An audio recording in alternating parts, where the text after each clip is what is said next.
Hey guys, it's OpenBuildRepeat here, and we're going to continue the series of videos about tips and tricks that I use to create some of my YouTube videos. And today we're going to talk about editing.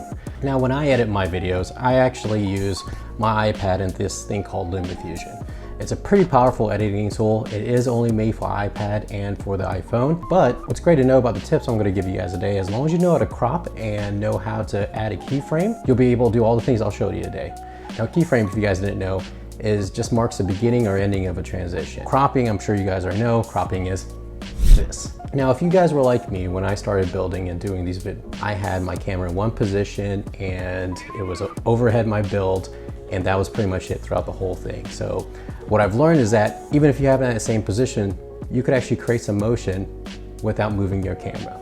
So this is basically how I do it. Now, the first tip is panning. Now, panning is this, guys. Pretty simple, right? And a really simple trick to actually create some motion in your building video. Now, you also could use this in your stop motion. I'll show you that in a little bit later. So what you're gonna do, you're gonna set your keyframe. What I like to do is crop into the far left, make it a little bit smaller.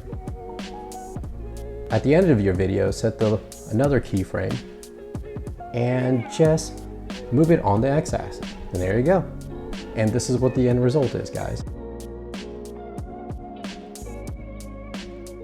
You didn't have to move the camera, and you get a little bit of motion in your video. Now, for stop motion, it's the same thing. It just includes one extra step. You're gonna take your stop motion pictures and you're gonna go ahead and render the video. And then when you're done rendering, you're gonna take that video, place it back into your workspace, and just do the same thing. Set that keyframe at the beginning, crop in, and then put your keyframe at the end, and move it along the x-axis. And that's it. Pretty simple, and again, you're keeping your camera in the same position, you're using the same video, but you're creating a little motion. Now, the trick about this is keep it subtle and less is more, guys. So you don't want to overuse this, you don't want to make it feel like this, because then you feel like you're in a boat. So again, less is more. Now, my next tip is zooming in and out. I know it sounds pretty simple, but it's almost the same idea as the panning. But in this instance, you're just cropping in. So let me show you a pretty simple. Again, set your keyframe. I usually start with my original size, and then I will set my end keyframe at the end of the video, usually, and then crop in.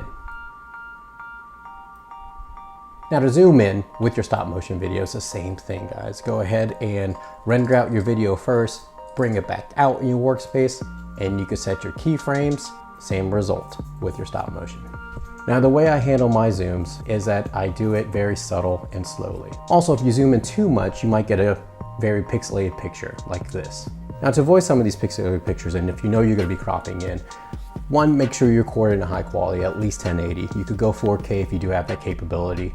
Also, make sure you set your camera pretty close. Now, you don't want to get up all in there, but you want to make sure that you give you enough space that you can zoom in without destroying the quality of the video. Now, the other trick is cropping. Now, cropping, you take away the zoom and you just automatically jump into the crop, just like this.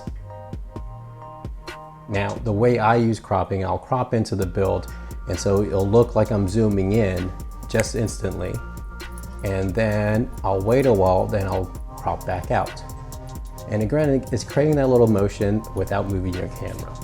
Now, for cropping on your stop motion, the same thing. Render out your video, drag it back out to your workspace, and go ahead and crop just like a regular video.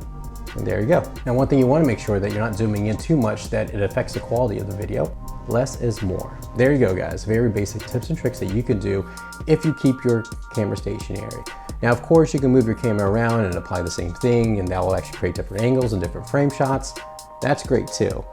But practice with these and see how it goes. Now, when you get really good at it, you could actually start cropping in with music, using these zooming in and zooming out effects.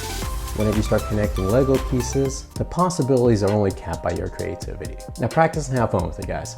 Now, I do want to thank Brickbeats. Thank you for commenting on my last video, and thank you for the support and watching my videos. If you guys want a chance for a shout out in the next video, drop a like and a comment below and mention, I guess, your favorite place to shop for Lego. Thanks, guys, for watching, and I'll see you guys on the next one.